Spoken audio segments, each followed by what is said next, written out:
Бариус бе близко това да отрази и този изстрел на Атанас Илиев, а сега Даниел Генов се възползва по най-добрия начин от грешката в защитата на Берое и открива резултата в 56-та минута. Очакване именно на тези грешки в отбраната в бяло.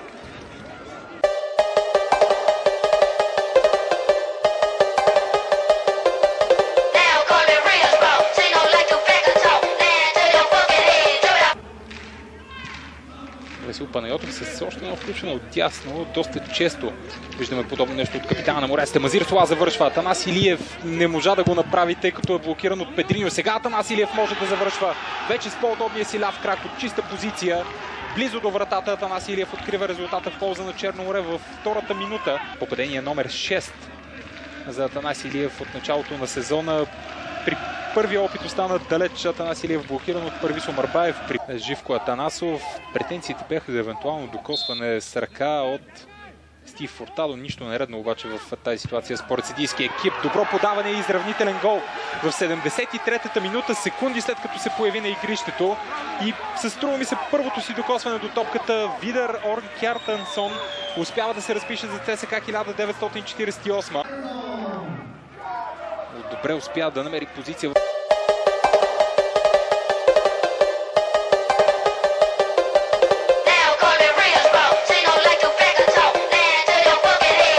Но нито един друг отбор в историята на ФБ лига не е вкарвал по-често тук от ЦСКА.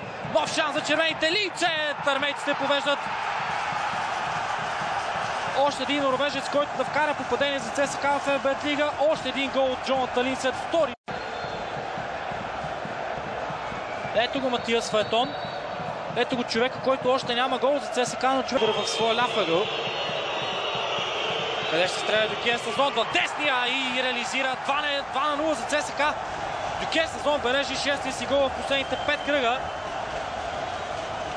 Червената радост е бурна. Червената радост е близо до това да бъде официализирана с победа. Двете агитки показват колко се харесват. Вербално. Ивелин Попов. Прекрасно подаване от Ивелин Попов. Шанс за Ботев Пловдив 1-2. Матчът е жив. Ботев Пловдив също. А Ивелин Попов този път не с гола, с брилянтна асистенция носи радост от канарчета. Балоянис е човек, който се разписа. Брилянтно подаване. Някой ще кажат, паса не беше с първото докосване.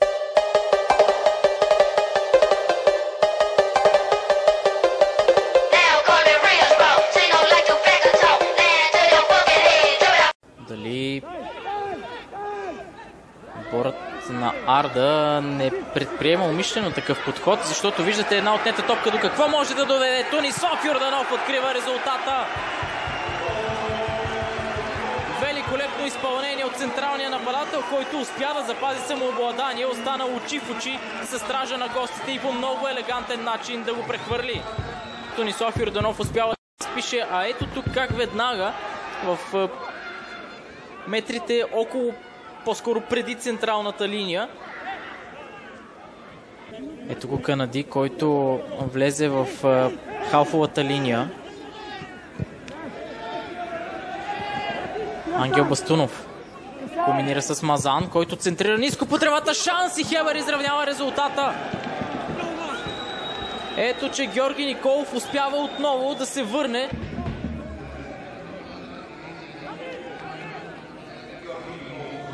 Хубавото центриране и Ботев Враца с общо 5 отбелязани, нито едно допуснато попадение.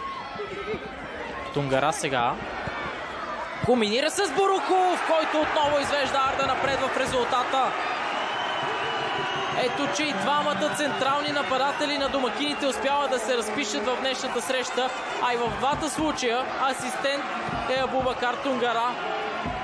Не е добра подредба на защитната линия на Хебър, тъй като Мартин Коконов. Опит за извеждащо подаване. Тунгара ще се пребори за топката. Прави го. Ще стигнем ли до трето попадение? Точно така. Арда посяга към трите точки с трети гол във вратата на Хебър. Каква смяна само от страна на Александър Тунчев. Христо Митев успява да се възползва от цялата създала се ситуация. Една спорна топка. Трети случай, в който успява да асистира на свой съотборник в днешната среща. Има ли обаче нарушение?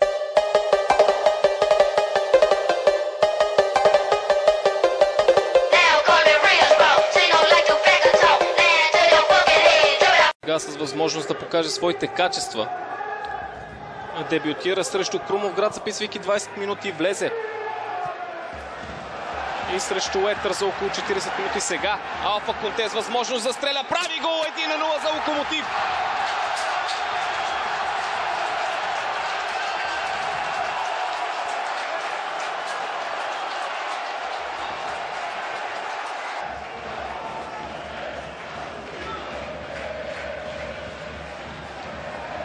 Успя тук да се пребори Алфа Конте с Велко Еленкович. Крадна топката. Не се... Сега тези възможности за Локомотив ще станат със сигурност повече свободни пространства, които могат да бъдат експлоатирани от Алфа Конте. Алфа Конте в наказателното поле 2-0. Ето го героят в черно и бяло в днешния следобед. Златната резерва Алфа Конте праща Локомотив на върха на щастието.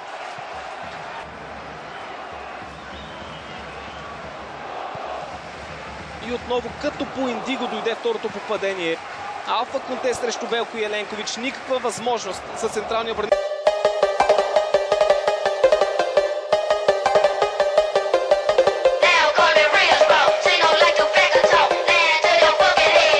Лекалнията на сините. Уелтън. Владислав Найденов срещу него. Уелтън с още един пробив. Сега подаване на главата на Асен Митков, който по-малко от минута, ако не бъркам, след като се появи в игра, вкарва във вратата на Мартин Величков в 82-та минута. 1-0 за Левски.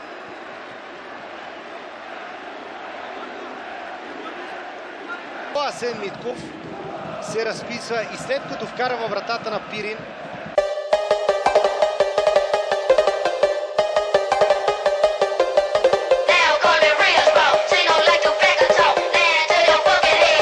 Трябва да разочарова бившия си съотборник Янко Георгиев. Бенгюзов срещу Георгиев. Удара е точен и Пирин повежда във втората минута на добавеното време. Венцислав Бенгюзов се разписва за първи път през настоящия сезон. Изключително доволен щеше да Янко Георгиев да хване дуспа срещу Пирин след провокацията от феновете, но разостава в крайна сметка за орлетата, защото те са напред в резултата. Е отново част от отбора. Много добра работа.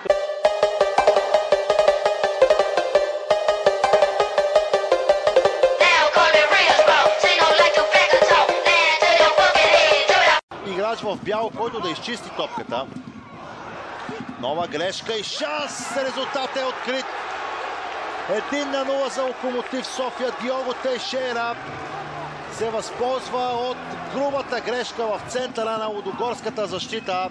Радост за Данило Дончич, радост и за феновете на тима на Локомотив София. Още веднъж грешката на Сонко Сумберг. Изключително нехарактерна за бив. Отново Руан Круз достига първи до топката. Подаването е добро. Кайо Видал. Круз с шанс. Тук обаче резултатът е изравнен. Няколко пъти Александър Любенов показваше виртуозен рефлекс. Нямаше как да се намеси в 59-та минута. Лудогорец се изравнява и на фона на всичко, което виждаме. Руан Круз с подаване в средата на терена. Много бързо след това Фон Витри и Кайо Видал.